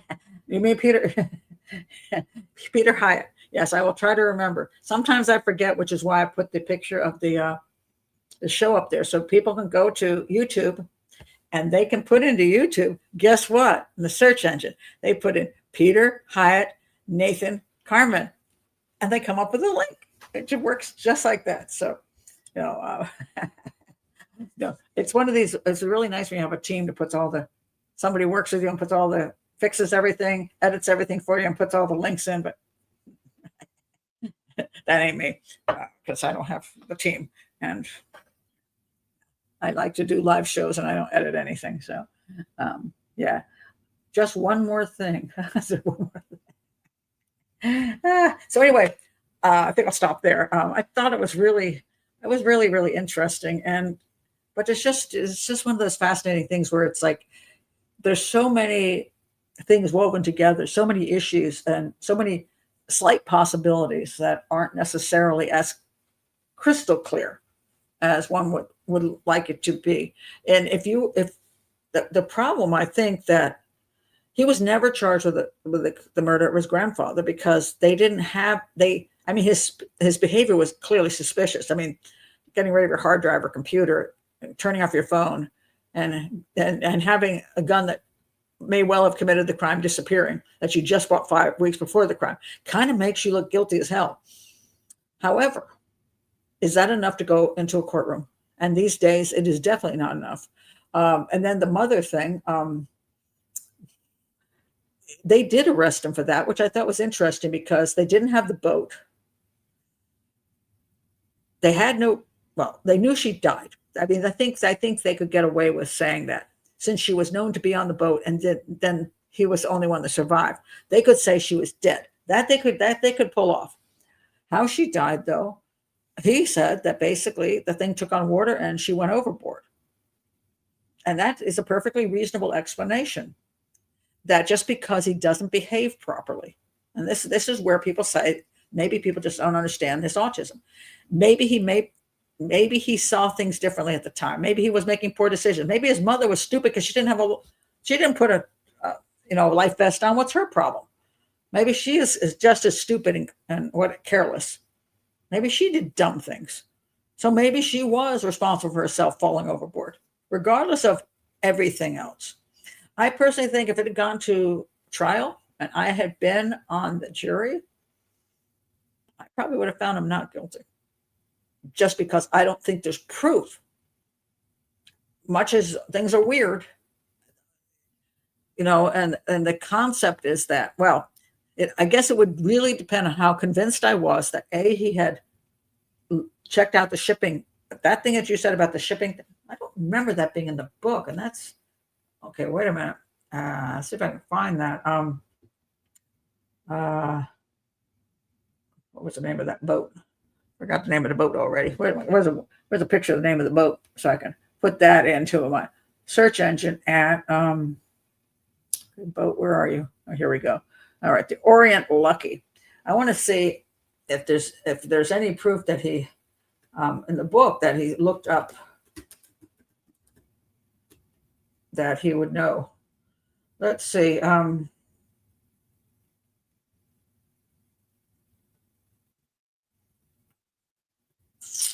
Well, I don't know that he know the Orient Lucky would be there.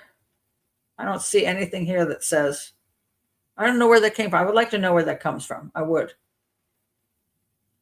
Yeah,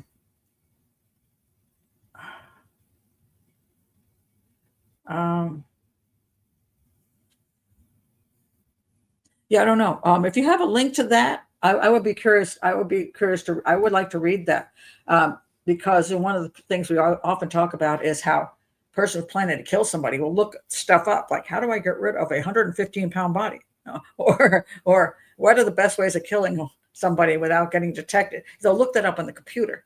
So if there's actually that information, I would like to know where it is. It was in the NF series. Okay. Oh, NF. Netflix. Okay. It was in the Netflix one. See, I don't trust, that's my problem with documentaries. I don't trust a lot of those people. They could go to Grok and get their information off of Grok. I don't trust them because I've been in documentaries. I see them putting out information that's incorrect all the time, a complete flat out lies sometimes. Somebody said this. This is what bothers me about documentaries. If they're going to say something is true, I want to know the source, where they got that from. So if he did that, if he's looked up, what, and that, of course he would also, the question is why he looks certain things up. Like, for example, you might want to look something up. Again, I don't boat, so I'm an idiot here. So let's say I'm going to go out, I'm going to go fishing. I don't want to be I don't want to be run over by a freaking ship because they're big and they can damage you if you're in the way. So I don't know if it's called the shipping lane or what it's called. Somebody could look that up just for safety reasons. So unless I know when he looked it up, what he looked up, and why he looked it up, I can't say that he looked it up and have that be something. Now, in a court of law, this is why I believe so much when I see things and say, okay, what if he had gone to trial? Would they have put somebody out there who could explain that exact thing? Could they prove the issue about where the currents and all that, and why he ended up where he did? Is there another way to explain why he might have been okay after 7 days? I mean, I fasted for 20 days. Yeah, 20 days. I've done a fast for 20 days, 3 weeks, just on water. And I was playing pickleball and table tennis. So, I mean, I wasn't lying in the middle of the ocean, but I survived. I mean, so, people can survive that period of time without passing away. And if he had some level of food, and if again, I would like to know why he carried that. Did he always carry that particular tent lifeboat, life raft thing? What did he normally stock that with certain things? And do people normally stock it with certain things? But the concept of being in that life, if you got a tent over you and everything, the concept is you should have stored in that life raft the food you're going to need, the food and drink you're going to need just in case. Then the question is, of course, when did he buy it? Like the gun bought 5 weeks before his grandfather gets shot with a gun like that gun, and then his gun disappearing. That to me is much more likely that he killed his grandfather. But his mother is a little sketchier unless one finds out that right before he went, he bought excess amount of food to put in that life raft so that he could last for a month. All the I want to know everything, and that would probably have to be brought out in a court of law, and the defense would have to be able to argue against the prosecution, so I could find out whether just because one person says, "Oh, his boat couldn't have ended up there," doesn't mean that's true. That's why you have a court. That's why you go to court, because if you're doing a documentary and you want people to believe this person is guilty of exactly something, you only get experts that will support your agenda to say, "Well, this guy did it." So I'm not opposed to that, those people being absolutely correct, but I would like to have that be challenged, or maybe they can't challenge it because it's absolutely true. I would like to know these things. So, so maybe in a court of law, I would have found him guilty. Outside of a court of law, I just don't have quite enough. I have suspicions. I don't have quite enough. So that is, see, now that's interesting to me too. So again, we have to look at this. Strange to have life raft, well prepared, but not use life jackets. But I am not a fisher person, and so I don't know what that means. I mean, do most of the time when you go fishing, do you just not want those things on you because they're heavy? If it's peaceful and flat, you don't worry about it. Do you just not want to walk around with it all the time? Or are these two people careless? Maybe both of them are just freaking careless. Where were the life jackets on board? Where were they? I don't know. There's a lot more questions I would like to know the answers to, as to whether they there's a reason that she wasn't wearing one. But yeah, I would like to know the answers to all that. I don't know if they've asked him for what exact questions they asked him in a total interrogation. I don't know. I tried to look at this issue about the satellite phone. Now she had put on board that emergency system to contact in a case of emergency. So that was on board the boat. But good question. So I asked that same question in my head, but I forgot to bring it up here. So thank you for doing that. Did he have on the raft? Did he have some way to rescue himself if he knew he was going to go down and he wasn't going to survive, if somebody didn't find him quick? Would he have used that the last minute? That's a good question. And then, oh, look, a ship. And then one has to wonder still, the risks he took to even trying to get from the raft to the ship. I never even thought about that. I don't know much about rescuing people.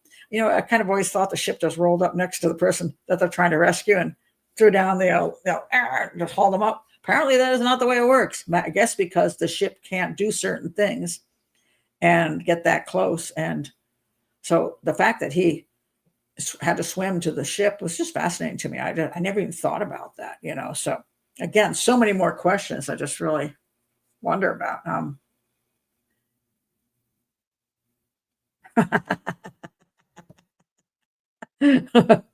Or she said, "I just told so and so you killed. I'm going to tell them you killed your dad. I mean your grandpa." Sometimes you don't want to tell people what you're going to do when you're going to rat them out. So I say she was a very questionable human being. I didn't like her. I think she's pretty awful. I don't know about the grandfather. He could have been pretty awful too. So there was the dysfunction in this family was immense. So it's hard to figure out exactly where all the blame falls, And we may never know, but because he killed himself. And then the question is, why did he do that? And it may be because he was guilty and he knew it was going to go down. It may be because he couldn't stand being in a prison cell. Don't know. Yeah. Even father was an odd duck. He seemed to be a little, as I seemed like, say, a bit of a dolt, but but again, we're only seeing what's represented in documentaries and in books. And having experienced all of this myself, the last thing I want anytime in the future is somebody to do a flippin' documentary on Pat Brown, because I don't want to know how I come out of it. I don't want my kids out there going, well, my mother. It's like, it's kind of creepy. And that is true. Money doesn't always mean happiness. It does not. Sometimes it's certainly better than being incredibly poor, because that seems to go even worse. But people have issues. People have issues no matter how much money they have. And a lot of people don't understand, like, for example, why people who are in Hollywood, musicians and all that, have such drug problems, and why there's such a high suicide rate and all kinds of crazy stuff that they do. And they say, but they got money and attention, because doesn't everybody want those two things? You want people to pay attention to you and to like you, and you want money to be able to do all the things you want, and you've got all of that. But once you've got all of that, it just is what it is. People who are in that kind of life, they're used to that kind of life. They're used to that money. So it isn't as exciting, if they've been there a long time. And getting attention isn't as exciting when you've got attention for a long time.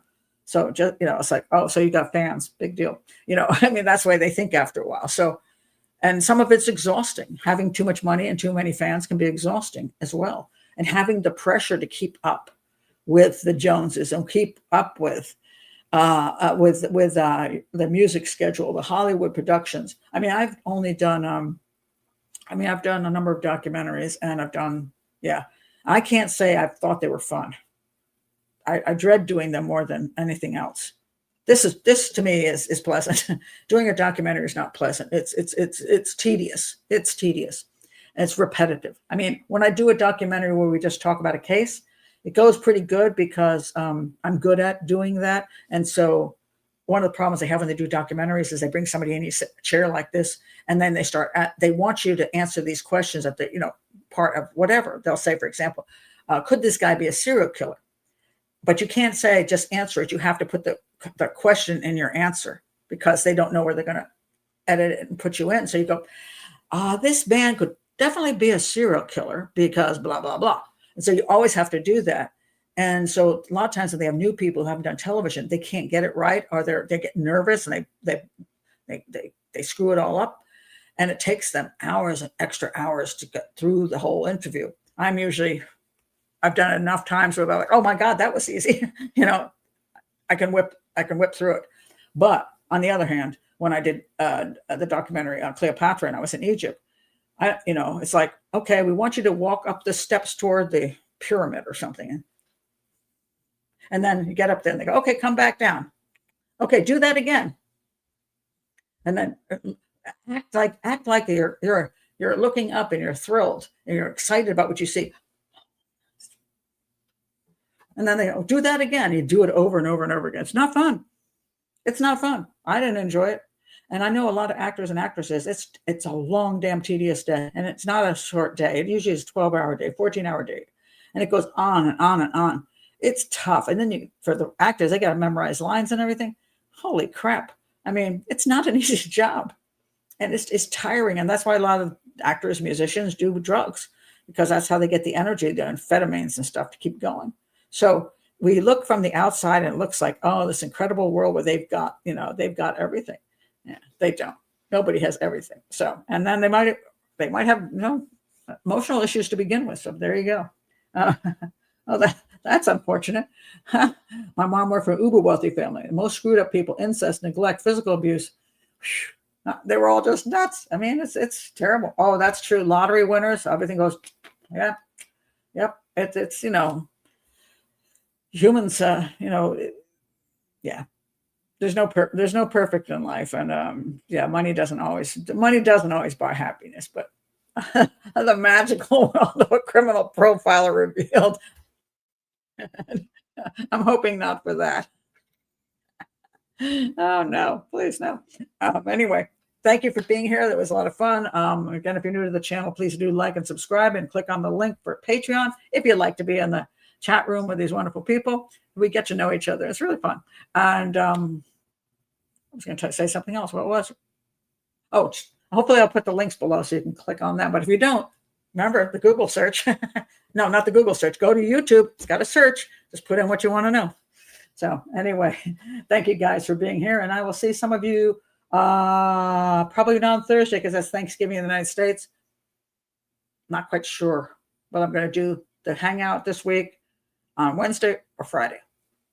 Not sure. So, but not Thursday because I'm going to be hanging out with my family. So thank you for being here, everybody. Bye-bye.